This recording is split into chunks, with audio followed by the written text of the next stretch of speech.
Pele versus Maradona, Brazil versus Argentina, the Battle of the Americas.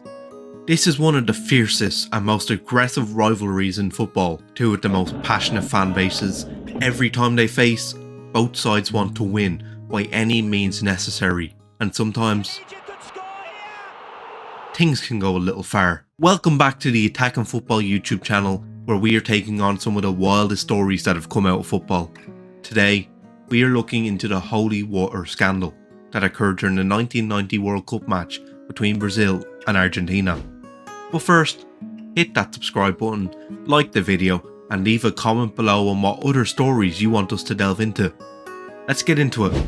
Look, football has always been more than just a game. It's a sport that stirs passion, unites nations, and sometimes ignites controversy. One of the most bizarre and intriguing stories in the history of the FIFA World Cup happened during the 1990 tournament in Italy. This is the story of the infamous holy water scandal, an incident that blurred the lines between sportsmanship and superstition. I mean, we don't even know if it happened. The 1990 FIFA World Cup, hosted by Italy, was a tournament filled with drama, excitement and tension. The world watched as 24 teams from across the globe battled for the ultimate prize in football. From the opening match to the final, the tournament was packed with unforgettable moments. But there was one that stuck out, a moment that was incredibly controversial and even took headlines 15 years after it happened. On June 24th, 1990, a quarter-final clash between arch-rivals Argentina and Brazil took place in Turin. It was more than just a match. It was a battle of pride, skill and national identity. Brazil, led by stars like Romario and Careca, were the favourites, while Argentina, spearheaded by the legendary Diego Maradona, were the defending champions, but they hadn't looked great at all during the tournament. The match was intense, with Brazil dominating for most of the game. They hit the post, saw their shot saved and missed chance after chance. On the other side, Diego Maradona was not having a great game either, with fullback Branco easily shutting him down throughout the game. It was far from the performances that had won his nation the World Cup 4 years prior. Luckily for Maradona, and despite the efforts from Brazil, the score remained 0-0 until a moment of magic from the man labelled as one of the best of all time set up a goal for Claudio Caniggia in the 81st minute, giving Argentina the lead. Brazil's dream was in tatters. They were being sent home, but claims from the Seleção after was the real shock to come from the match. As the dust settled from Argentina's victory, rumours out of the Brazil squad began to circulate. Brazilian players claimed that something strange had happened during the match. They accused Argentina of using mysterious holy water to weaken their players. According to Brazilian defender Branco, during a break in play, he was handed a water bottle by the Argentinian staff, which he drank from. Shortly after, Branco said he started feeling dizzy, sluggish and unwell. The rumour took on a life of its own when it was alleged that the water had been spiked with a sedative, leaving Branco feeling less than normal. For Brazil, it was an outrageous act of foul play. For Argentina, it was a mix of denial and laughter. The incident was dubbed the Holy Water Scandal, and it added fuel to the already fiery rivalry between the two footballing giants.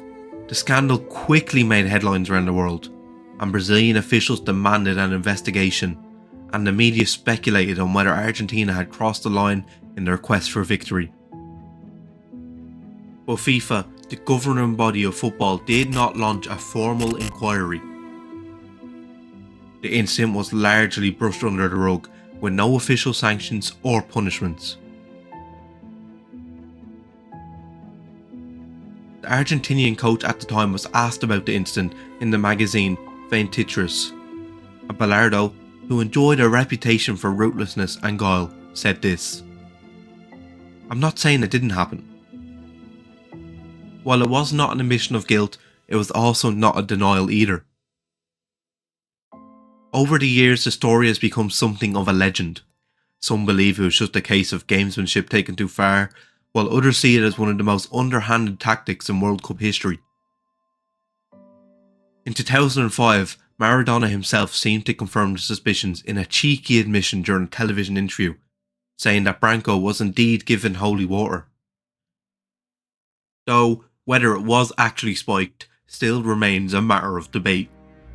The comments from both Maradona and Bilardo enraged the then Brazil coach, who believed this was enough to confirm his suspicions.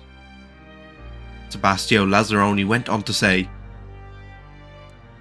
"This isn't just gamesmanship, it's playing dirty. It doesn't matter if it happened 14 years ago or 14 days ago.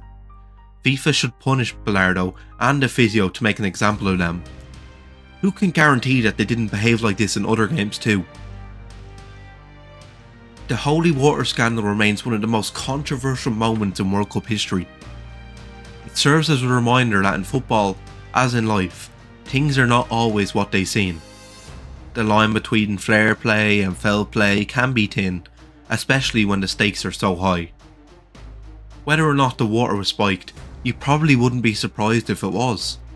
These are two nations that would do anything to beat each other. Just a year later after the scandal, the two faced off in a Copa America match, which saw 5 players get sent off. Argentina once again ran out as winners, but this time there was no holy water involved, at least that we know of. But it just showed that the two teams had this intense tension between them. I actually saw one of the players strike another player. Even now, that tension between the teams are at an all-time high. Just recently, a fight that broke out between both fan bases had delayed a 2026 World Cup qualifier. Once again, when the game did take place on the rescheduled date, Argentina were the winners. Well, thanks for watching, and if you enjoyed this video, don't forget to like, comment and subscribe for more intriguing football stories from the past and present, and don't forget to let us know what you want to see. See you next time.